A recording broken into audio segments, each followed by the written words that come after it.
Estamos de regreso en Punto y Contrapunto. Una vez más, el Estado mexicano, ofreció una disculpa a las víctimas de la guerra contra el narcotráfico. En esta ocasión fue a los padres de Jorge Antonio Mercado Alonso y de Javier Francisco Alonso Verdugo, quienes hace 9 años fueron acusados de enfrentar al ejército y estar armados hasta los dientes. Ayer, la secretaria Olga Sánchez Cordero, la secretaria de Gobernación, se comprometió a lograr que se garantice el acceso a la justicia, pero al menos en este caso no se ha logrado. ¿Está adelantándose el gobierno de López Obrador al ofrecer disculpas sin justicia? Veamos el contexto.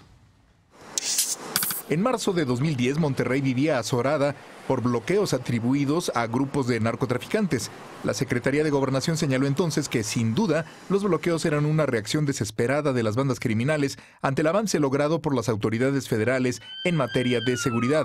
El 19 de marzo, la Secretaría de Seguridad Pública de la entidad reportó que militares habían descubierto y perseguido a 2 supuestos delincuentes que habían participado en los bloqueos. Según el reporte, la persecución había terminado en el Tecnológico de Monterrey, donde hubo un tiroteo. 3 militares resultaron heridos y los 2 supuestos delincuentes fueron asesinados. El informe oficial señaló que los supuestos delincuentes llevaban 3 armas largas, 15 cargadores, fornituras, libretas, juegos de esposas, teléfonos celulares y otros objetos. Después, se confirmó que los presuntos delincuentes, que según las autoridades iban armados hasta los dientes, en realidad eran estudiantes de posgrado. Jorge Antonio Mercado Alonso y Javier Francisco Arredondo Verdugo estaban estudiando en las instalaciones del TEC antes de ser asesinados. La Secretaría de Gobernación prometió entonces esclarecer lo ocurrido. 9 años después, la dependencia, ahora encabezada por Olga Sánchez Cordero, ofreció, a nombre del Estado mexicano, una disculpa pública. Quiero decirlo de manera clara y tajante. Jorge Antonio Mercado Alonso y Javier Francisco Arredondo Verdugo eran estudiantes de excelencia del Tecnológico de Monterrey, no sicarios. Sánchez Cordero reconoció obstáculos y falta de colaboración en la investigación del caso y que hay evidencia del uso arbitrario de la fuerza por parte del ejército mexicano en el caso. Los padres de los estudiantes pidieron justicia, pues de los 6 militares acusados de homicidio calificado, solo 13 están detenidos en una prisión militar, 2 se encuentran prófugos y 1 más está reportado como desaparecido. El colectivo Seguridad Sin Guerra recordó que hasta el momento no se ha ofrecido información sobre la cadena de mando que permitió el crimen. Punto y contrapunto. Bueno, el tercer tema de discusión esta noche, que ya lo hemos discutido en otras ocasiones, las veces previas en las cuales el gobierno, el Estado mexicano ha ofrecido disculpas a familiares de víctimas. Recientemente platicábamos aquí sobre el tema de Tierra Blanca, en donde supimos después por una nota de Animal Político que 22 de los inculpados en ese tema, 25, fueron exonerados, ¿no? O sea, el Estado mexicano les ofrece disculpas y después el Poder Judicial libera a 25 de los inculpados. ¿Es suficiente las disculpas, Eder? ¿Está bien que el secretario de Gobernación esté convirtiendo en una especie de Secretaría Oficial de las Disculpas de los errores de las administraciones pasadas? Pues el compromiso es que se vuelva a la Secretaría de Derechos Humanos. Yo creo que está bien que pidan disculpas, pero ahora falta lo demás, ¿no? Primero, ahorita lo comentábamos en el discurso de Olga, yo celebro que el Estado asuma su responsabilidad como Estado por los crímenes cometidos en el pasado. Sin embargo, aunque no fueran estudiantes de excelencia, incluso aunque sí fueran sicarios, no debieron aniquilarlos como lo hicieron, estaban desarmados. Lo hemos hablado y es necesario que para la justicia transicional vaya el acompañamiento permanente con los familiares de las víctimas. Claro. Y en este caso, los familiares de las víctimas están haciendo una exigencia concreta de, ya está bien la disculpa, falta que para que haya justicia y para que se complete el ciclo de la justicia transicional haya una serie de circunstancias concretas que todavía no suceden. Se tiene que esclarecer quiénes fueron los que asesinaron a los 2 estudiantes. Entonces, está bien, celebro que el Estado asuma su responsabilidad, ahora que cumplan con la otra parte de transparentar quiénes fueron los culpables y que se haga justicia. Claro, que en este caso una de las críticas del colectivo Seguridad Sin Guerra era que el desplegado que apareció en muchos medios de comunicación con las disculpas públicas no incluía el tema del el ejército mexicano, ¿no? Que fue parte de, fue el culpable, digamos, del asesinato de estos 2 estudiantes. Fer Caso. Sí, creo que esta disculpa, particularmente la que hace Olga Sánchez Cordero, es relevante, por supuesto, frente a los padres de familia que habían pedido que se hiciera una aclaración pública de quiénes eran sus hijos. Y creo que esto nos habla del derecho a la verdad, no únicamente frente a las víctimas o los familiares de las víctimas, sino a la verdad pública sobre cómo están funcionando, cómo suceden este tipo de acciones de policías o de militares, que probablemente pasa en un noticiero y todo el mundo se queda con una versión de los hechos. Y creo que sí hay un reclamo legítimo por parte de los familiares o de las personas allegadas diciendo, no, a ver, queremos que se haga público quién era la persona, quién era mi hijo en este caso, quién era la persona que se vio afectada. En segundo lugar, creo que es un posicionamiento fuerte frente al ejército. En el caso de Olga Sánchez Cordero, más allá del desplegado, porque ella sí deja muy claro que fue un operativo por parte del ejército, en el que el ejército dijo que habían sido sicarios y que no eran sicarios, y con todas sus letras dijo, eran estudiantes, no eran sicarios. Con esta frase me parece que sí le está diciendo al ejército, sí le está poniendo un alto, sí le está poniendo una advertencia, que a mí tal vez ya, digamos, independientemente de lo de la familia, es lo que me parece más relevante de todo este discurso, y ojalá se mantenga, ¿no? Porque justamente en este momento en el que el gobierno requiere tanto del ejército, se está apoyando completamente en el ejército para las fuerzas de seguridad, creo que es importante también saber que al final la autoridad se tiene desde las autoridades civiles y que no se van a hacer para atrás o no se van a hacer chiquitos cuando se trate de derechos humanos. Claro, ahora, al reconocer que el ejército tuvo parte fundamental, culpable, de haber asesinado a estos dos estudiantes Lecona, ¿debería haber algún castigo? ¿A quién debería caer, digamos, en esa cadena de mando quien ordenó que dispararan los militares a estos estudiantes adentro de las instalaciones del TEC de Monterrey? ¿Debe haber un culpable? ¿Qué es lo que tiene que ocurrir, digamos, para resarcir el daño? Ya no recuerdo el número de detenidos, pero habían elementos detenidos en el mismo documental que ahorita vamos a hablar. Tres detenidos. Ahí se supone incluso quienes, o algún miembro del ejército que estuvo en este operativo, que ya se presume que está en algún grupo criminal, en algún grupo criminal. En fin, es una historia a la cual todavía le falta mucho.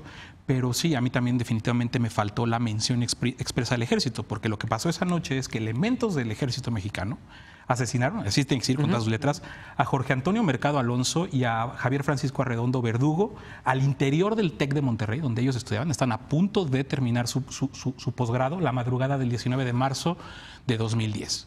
Es una historia terrible. Bueno, desde luego todos la conocimos en su momento, en el 2010, pero el motor de esta disculpa, o sea, es algo que se tiene que decir, es el documental Hasta los dientes. Este largometraje que a mí, por estas fechas, el año pasado estábamos presentando en Puebla con Ambulante, con la compañía de cine Ambulante, que se presentaba en círculos de discusión muy pequeños, en plazas públicas, en cafés, y yo platicaba con Alberto Arnaud, a quien le mandamos un fuerte abrazo y todo el reconocimiento, porque es una investigación periodística para hacer este documental impecable, que cuenta la historia de la vida, desde la perspectiva de Jorge Javier y sus familias, y el calvario que han vivido sus familiares en los últimos 9 años. Y en ese momento, platicando con Jorge y con Eric García, el productor del documental, pues se veía muy lejana la fecha en la que pudiera el documental llegar a una sala de cine y demás. Claro. Y realmente todo pasó el año pasado. En cuestión de 5 o 6 meses, ya estaba en la pantalla grande. Y fue así como en septiembre, Olga Sánchez Cordero y Alejandro Encinas son invitados a una proyección del documental. Se enteran de este documental, que es muy poderoso, es el material más poderoso que hay para explicar las atrocidades de la guerra contra el narcotráfico, y es donde empieza a surgir donde surge el compromiso de la disculpa pública que vemos materializada ayer. Y algo que decía Seguridad Sin Guerra ayer, a punto y aparte de esto, emitimos de hecho un comunicado al respecto, es que lamentablemente este no es un hecho aislado. Tal y como lo vemos en el documental, en una confesión, en un testimonio de un soldado que se recoge ahí, la orden siempre es mátenlos que yo los pago, ¿no? Entonces vemos que muchos operativos, hemos visto en los últimos 12 años, que en muchos operativos donde hay bajas de civiles, se les criminaliza y a veces hasta se les siembra armas, como fue el caso de Jorge y Javier. Lo que nosotros decíamos es que... ¿Mande? Sí. En el informe de la CNDH se compró. No, y lo fácil que es meter a alguien en la cárcel por portación de armas, porque pues hay prisión. Y el siguiente paso, que es la no repetición, que no vuelvan a pasar ese tipo de cosas, que no vuelvan a haber Jorges y Javieres en este país, pasa porque cambie la forma en la que las fuerzas de seguridad del Estado rinden cuentas. Y hacemos énfasis en la resolución del INAI, del 6 de marzo. Y Brian y Eso Martin, iba, los ya. niños que también fueron asesinados en un retén. Así es, pero el INAI revirtió o ordenó a Sedena que entregue la información de las personas asesinadas en operativos donde participan las Fuerzas Armadas, donde participa el Ejército, desde el 5 de abril de 2014, que no se entrega esa información, que no llevan registros Sedena en enfrentamientos a la fecha. Entonces, una buena medida para garantizar la no repetición es que se transparente la forma. Claro. en la Último que comentario, quería Lisa, teníamos Sí, un ¿no? minutote y medio. Que se respete el principio de máxima publicidad de la información gubernamental, que fue una de las cosas que señalamos en su momento en la discusión de Ley de Seguridad Interior y después en el tema de la Guardia Nacional, que ninguno de los casos se abordaba con cabalidad, que creo que este caso ilustra perfectamente cómo sí necesitamos conocer cuáles son las consecuencias del actuar de las Fuerzas Armadas en los operativos de seguridad. Y eso, ¿no? El valor de estos reconocimientos, de estas disculpas públicas es precisamente que es un paso hacia revertir 3 dinámicas fundamentales que encierra esta política de seguridad, de combate frontal y de no investigación, de no proximidad, de renuncia a otro tipo de estrategias de control de la inseguridad. El hecho que criminaliza poblaciones específicas, particularmente los jóvenes de grupos vulnerables, escasos recursos, que se perciben como desechables, ¿no? El segundo es la inversión de la eliminación de la presunción de inocencia, ¿no? Porque entonces durante todo un sexenio se investigaron, o más bien no se investigaron los casos de personas con tiros en la cabeza porque era ya rivalidad delincuencial y entonces el homicidio de esas personas no se investigaba. Y tercero, pues la inversión de la carga de prueba. Son las familias, son las víctimas quienes tienen que demostrarle a las autoridades que ellos no son culpables, que no estaban participando en eso, y no el Estado de demostrar que efectivamente eran personas que estaban de alguna manera involucradas con alguna actividad delictiva. Entonces, revertir esas 3 cosas es principio fundamental para evitar la no repetición. Y simplemente decir qué bonito que la Secretaría de Gobernación se está convirtiendo en esta Secretaría de Derechos Humanos, pero hay 2 fenómenos que nos preocupan.